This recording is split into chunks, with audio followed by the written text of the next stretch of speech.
The coldest winter. The radiator clanked a mournful tune, a rusty lament that barely warmed the living room.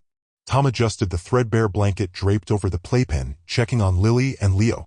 Lily, a miniature version of his late wife Sarah, slept soundly, her rosebud mouth slightly open.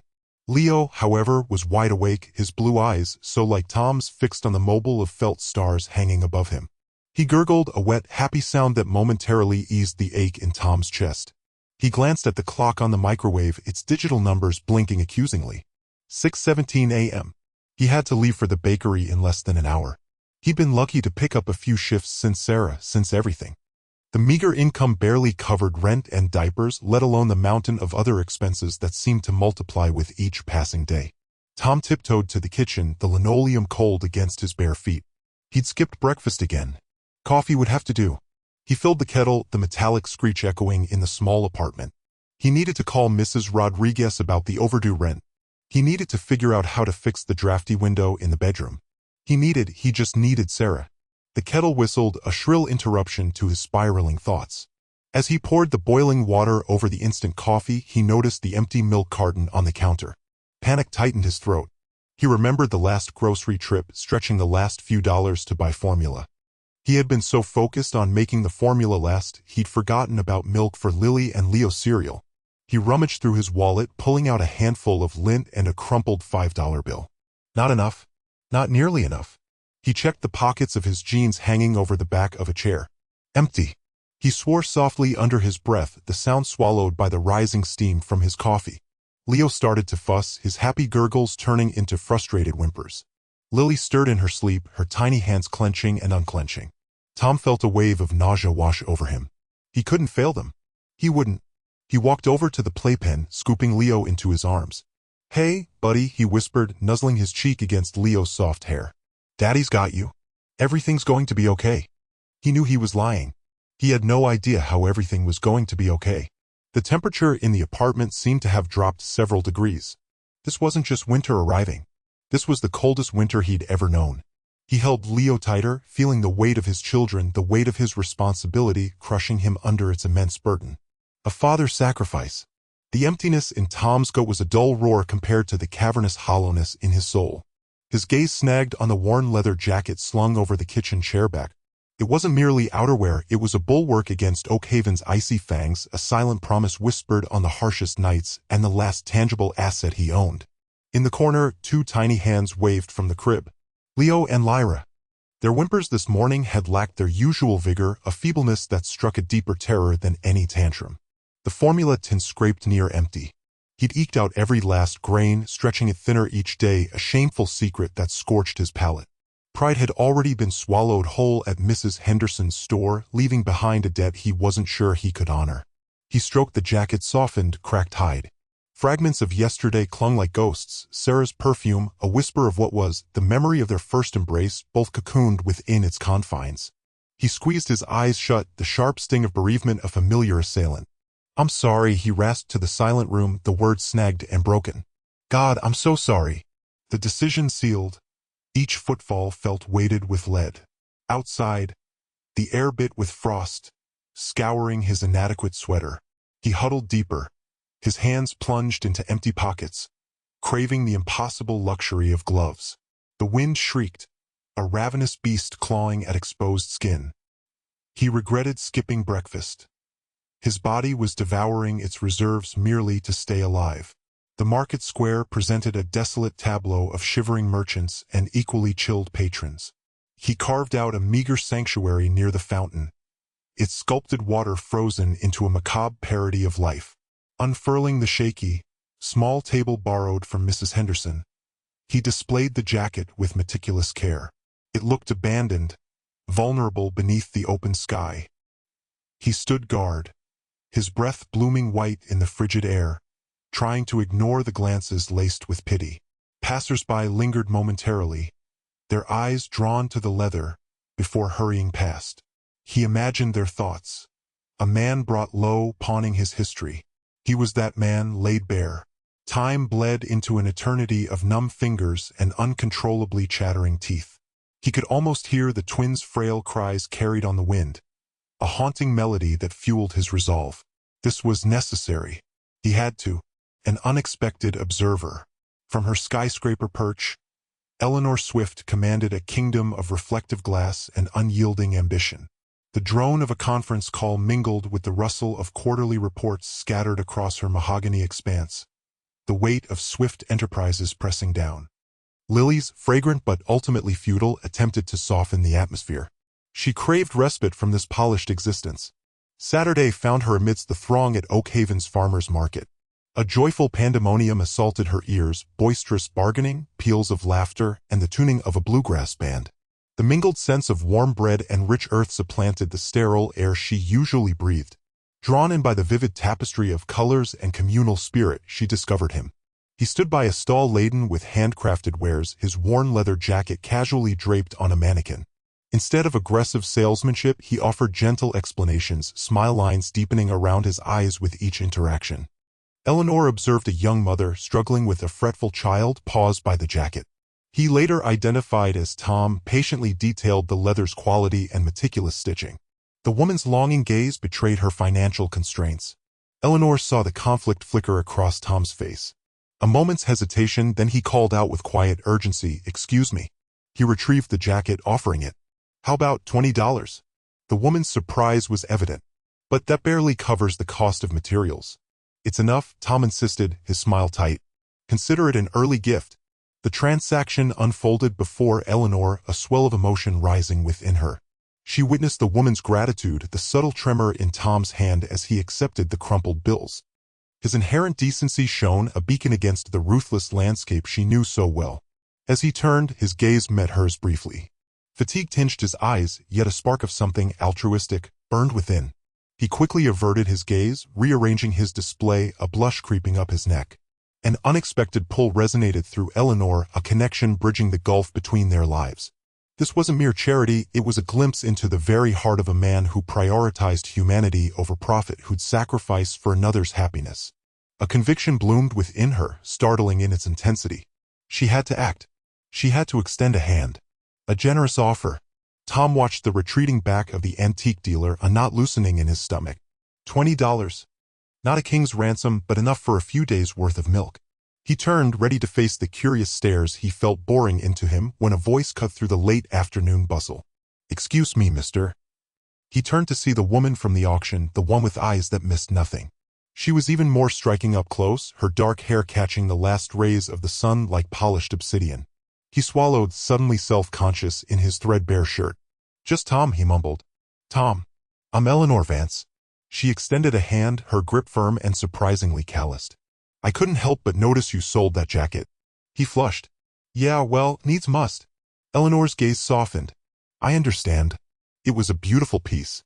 I'd actually been considering bidding on it myself, but I hesitated. I was wondering if you'd be willing to sell it to me? For a more appropriate price, of course." Tom blinked, trying to process her words. "More appropriate? What do you mean?" Eleanor named a figure. It was 10 times what he'd received. Tom's jaw dropped. I couldn't. That's too much." "Nonsense," she said, her voice brooking no argument. "It's worth far more, believe me. Consider it an investment. In your family." Her eyes flickered towards the direction of his flat. He hesitated, the guilt warring with the overwhelming relief flooding through him. He thought of Lily and Leo, their hungry cries echoing in his ears. "Okay," he finally breathed. "Okay, I will." Eleanor smiled, a genuine, warm smile that transformed her face. "Good. Now let's go get that milk." Before he could protest, she steered him towards the supermarket. He watched in bewildered silence as she loaded a cart with formula, diapers, baby wipes, even a couple of soft, plush toys shaped like giraffes. He stammered something about not being able to pay her back, but she waved him off. "Don't worry about it," she said, her voice oddly gentle. "Just focus on your children." At the checkout, she paid with a crisp wad of bills, refusing to let him touch his meager earnings from the jacket. As they loaded the overflowing bags into his arms, she added, "Think of it as a temporary loan. Repayable in smiles." She paused, then added, almost to herself, "I've always been partial to giraffes. Pride and integrity." Tom's callous fingers trembled as he held the envelope. The embossed crest practically shouted a wealth he couldn't fathom. Inside, crisp bills lay aligned like freshly minted leaves. Enough for the overdue rent, maybe even those new shoes Sarah and Leo desperately needed. His throat tightened. Across the scarred kitchen table, Eleanor's face betrayed nothing. It's just a little something, Tom, to tide you over. After, her hand fluttered unfinished. After you sold your jacket, he supplied, warmth prickling his skin. A wan smile touched his lips. Eleanor, thank you. I don't know what to say. This is the usual aroma of dust and day-old coffee seemed to recede, displaced by a delicate floral note. Her perfume. It felt dreamlike, this refined woman in his cramped, humble place. He inhaled deeply, a subtle shift as the scent became less prominent and the weight of reality settled anew on his shoulders. He couldn't accept more. I can't keep taking charity. Eleanor's eyebrows arched. Tom, please don't. I have resources to spare. It would genuinely ease my mind. I know, he replied, his voice steady despite the tremor in his hands. And I'm truly grateful. But I need to handle this. I need to face Sarah and Leo knowing I'm the one providing. He swept his gaze around the small room encompassing faded curtains and mismatched chairs. I need to earn their respect. And my own. Silence fell, measured by the deliberate tick-tock of the ancient wall clock. The brewing coffee now released a bitter tang.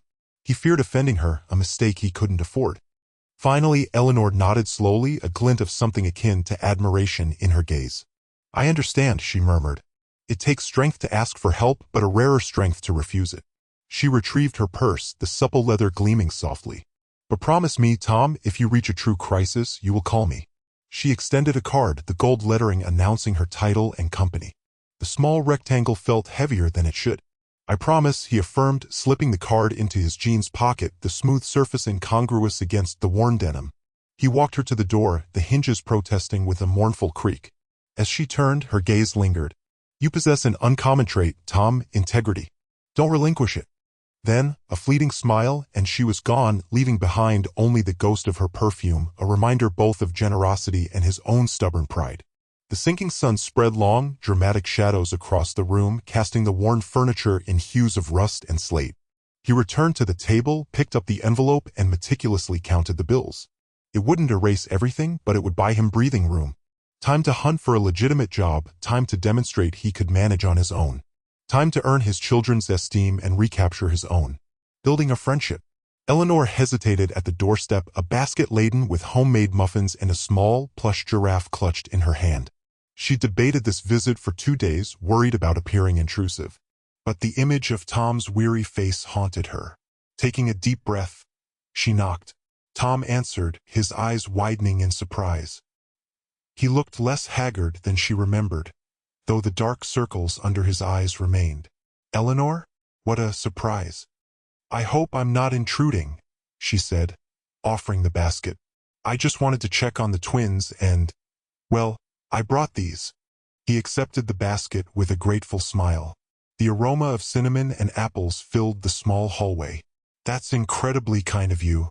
Come in, come in. Lily and Leo are, well, they're usually lively around this time. The living room was a cheerful chaos of brightly colored toys and soft blankets. Lily, sporting a smear of mashed banana on her cheek, gurgled happily from her playmat, while Leo, seemingly engrossed in gnawing on a plastic ring, kicked his tiny legs. Oh, they're adorable, Eleanor said, her voice softening. She knelt beside Lily, gently touching her hand. Tom watched her, a flicker of something unreadable in his eyes. They are a handful, though. I was just about to start feeding them. Mind if I help? Eleanor asked, already reaching for a bib. Tom seemed surprised again, but quickly recovered. I wouldn't want to impose. Nonsense, she said, grabbing a jar of baby food. I may run a company, but I'm perfectly capable of feeding babies. And she was. She coaxed spoonfuls of pureed carrots into Leo's mouth with surprising dexterity, making silly faces and cooing softly. Lily, initially resistant, soon succumbed to Eleanor's gentle persistence. Tom, meanwhile, prepped bottles, his movements less frantic, a sense of calm settling over him. After the feeding frenzy, Eleanor gathered the twins onto a soft blanket, entertaining them with a game of peekaboo. Their giggles filled the small room, infectious and pure. Tom leaned against the doorway, a genuine smile gracing his lips. As the twins eventually drifted off to sleep, a peaceful quiet descended. Tom brewed tea and they sat together at the small kitchen table. Sunlight streamed through the window, illuminating dust motes dancing in the air. Thank you, Eleanor, Tom said, his voice sincere. I don't know what I would have done today without you. You'd have managed, she replied, though she knew he was grateful for the help. Tell me about them. Lily and Leo. What are they like? He launched into stories, Lily's penchant for pulling his hair, Leo's uncanny ability to mimic his sneezes. He spoke with a quiet pride, his face softening with every word. Eleanor listened, genuinely interested, sharing anecdotes of her own childhood in return, carefully omitting any mention of her family's wealth or status. She talked about her late grandmother, a fierce woman who taught her to bake and instilled in her a strong work ethic. As the afternoon drew to a close, Eleanor stood to leave. The twins were still sleeping soundly, and Tom looked infinitely more relaxed. "Thank you for today," he said again, walking her to the door. "Anytime," Eleanor replied, feeling a warmth spread through her chest. Maybe I could come by again sometime? Just to help out if you need it." He hesitated for a moment, then nodded. "I'd like that very much." And as she walked away, Eleanor knew this was more than just charity. A friendship fragile and new was beginning to blossom. A friendship that, for the first time in broken down. The starter's whine was a mocking serenade. Each twist of the key brought only the same disheartening click, a metronome counting down to disaster. The engine choked, coughed its last, and died, leaving Tom with the oppressive weight of his predicament. Not today. Not now. He hammered the steering wheel, the cheap plastic biting into his flesh. The bakery beckoned, a beacon he desperately needed to reach.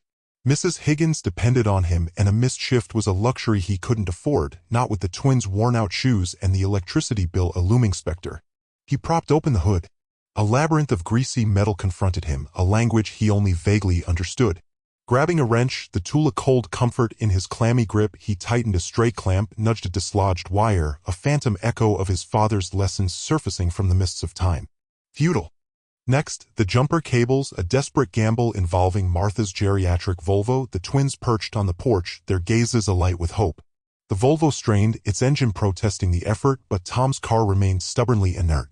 "Daddy, fix it." Lily's voice, bright as a sunbeam, pierced him. "Yeah, Daddy, fix it." Leo chimed in, bouncing with misplaced optimism. Their innocent faith felt like a punch to the gut. He couldn't fix it. He felt broken, mirroring the useless machine before him. Slamming the hood shut resonated with the force of his frustration. He trudged towards Martha's kitchen door, a defeated slump to his shoulders. The screen door sang its rusty song as he entered. Martha sat at the table, a fortress of coupons surrounding her, her brow etched with focus. "Morning, Tom. Everything all right? You look like you've stared into the abyss." He collapsed into a chair, the vinyl cool against his damp back. "The car's gone, Martha. Kaput. I'm stranded." Martha slid a steaming mug his way. "Damn it, Tom. That's the last thing you needed. Have you thought about a mechanic? Called?" "Martha, I'm scraping by as it is. A mechanic is a pipe dream. It's my job gone. Everything gone." The words poured out, a torrent of worry he could no longer dam. He hadn't realized how close he was to the precipice until he began to speak. Martha's hand, weathered and strong, covered his. Her touch was an anchor. "All right, breathe deeply. We'll find a solution. I could drive you to work. And we can scour the internet for some tutorials. You're ingenious, Tom. You'll pull through." Her words offered solace, yet the anxiety gnawed at him. Online videos couldn't conjure up cash. And leaning on Martha felt like another shortcoming, adding to the burdens she already carried. He took a long pull of the coffee, the acrid taste doing nothing to dispel the bitterness rising within him. A leap of faith. The engine coughed, a metallic death rattle that echoed in the pre-dawn chill. Tom slammed his fist on the steering wheel, the twins stirring in the back. Another morning, another stalled engine. He was running out of time, out of options, and dangerously close to being out of hope. "Let me fix it," Eleanor said, her voice quiet but firm. Tom stared. The early light painted her face in soft hues, highlighting the determination in her eyes. "Fix it? I used to rebuild engines with my dad. It's therapeutic, actually." She shrugged, a self-deprecating smile playing on her lips. "Besides, I want to help, Tom. Not control. Help." He hesitated. Accepting her offer felt like another step on a path he wasn't sure he wanted to tread. It was one thing to accept her generosity with the milk, another entirely to let her tinker under the hood of his ancient Volvo. That car was more than just transportation, it was a symbol of his independence, however battered and unreliable it might be. "I don't know, Eleanor. Please? I'd really like to. Let me show you I mean what I say. That I'm not some corporate raider trying to take over your life." Her eyes searched his, earnest and vulnerable. "Besides," she added, a playful glint returning, "that thing sounds like it's about to explode. We can't have that." He relented, the corner of his mouth twitching. "All right, but if you break it worse, you're walking the twins to daycare." The next few hours were a blur of grease, the pungent smell of gasoline, and the surprising grace with which Eleanor wielded a wrench. The twins, initially fascinated, eventually succumbed to boredom and started a spirited argument over a stuffed dinosaur. Tom, usually frazzled by their squabbles, found himself strangely calm, watching Eleanor's focused concentration as she worked. Finally, she wiped her hands on a rag, a smudge of grease adorning her cheek. "Try it now." He turned the key. The engine purred to life, smooth and steady. He stared at Eleanor, speechless. "Tom," she began, her voice suddenly serious. "I know this is probably insane, and maybe I'm moving too fast, but I care about you. More than I thought possible. And I care about the twins. I see the love you have for them, the sacrifices you make. I admire you. I want to be a part of your lives, not just orbit around them." She took a deep breath, her gaze unwavering. "Marry me, Tom. Let me be your wife, their mother. Let us be a family. A new family." Tom's grip loosened on the chipped mug and tepid tea splashed onto the time-worn surface of the kitchen table as his hand slicked with nervous sweat. He fixed his gaze on Eleanor, her cheeks blooming with color and uncharacteristic vulnerability sparking in her eyes. "Marry me?" The question echoed strangely, a clumsy sound that seemed to hang in the air, unanswered.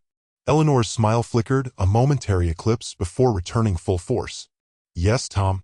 It's perhaps not conventional. We haven't followed the typical path, but I see how you are with your children. I recognize the caliber of person you are. And Tom, I love you." The room seemed to spin. "Love? Directed at him?" Tom swallowed, a painful knot constricting his throat. He'd existed in a survivalist haze, solely focused on Lily and Leo's needs. The prospect of anything beyond that had been buried under layers of exhaustion and anxiety. He permitted himself stolen moments to appreciate Eleanor, her resilience, her generosity, the effortless way she captivated his children, yet never dared to imagine those feelings reciprocated. He truly studied her then, stripping away the polished veneer of power suits and boardroom presence, revealing a woman offering him the most precious gift she possessed, her heart.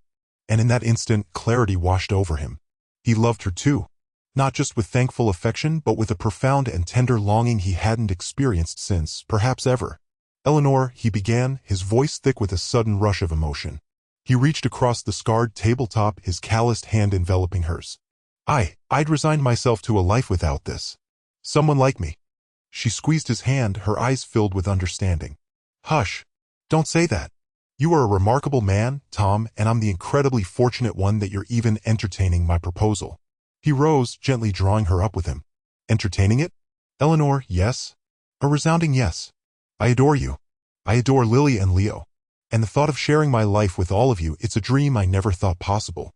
He enfolded her in his arms, holding her close.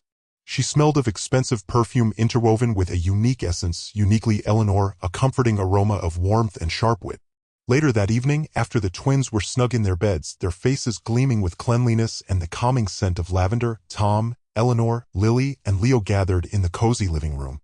Perched precariously on the coffee table sat a small, slightly listing cake adorned with exuberant, if somewhat haphazard, sprinkles. Leo, brandishing a plastic spoon like a pint-sized knight, was determined to pilfer a forbidden taste of frosting. "So," Eleanor announced, her face radiant with happiness. "We're a family now. Truly a family." Lily, always the practical one, piped up, "Does this mean we get a bigger house?" Eleanor responded with a joyous laugh, a sound that filled the room. "It means we all get a bigger house, sweetheart. And a garden. And perhaps even a dog." Leo, frosting smeared across his cheek, shouted, "Doggy. Doggy." Tom observed them, his heart brimming, fit to burst. He never believed he merited this joy, this overwhelming love. An act of desperation, selling his coat for milk money, had somehow led him to this improbable, perfect moment, to this unconventional family. He wrapped his arms around Eleanor and the children, drawing them into an embrace. The comforting heat of their bodies, the chorus of their laughter, banished the lingering shadows of the past, illuminating the dazzling promise of their shared future.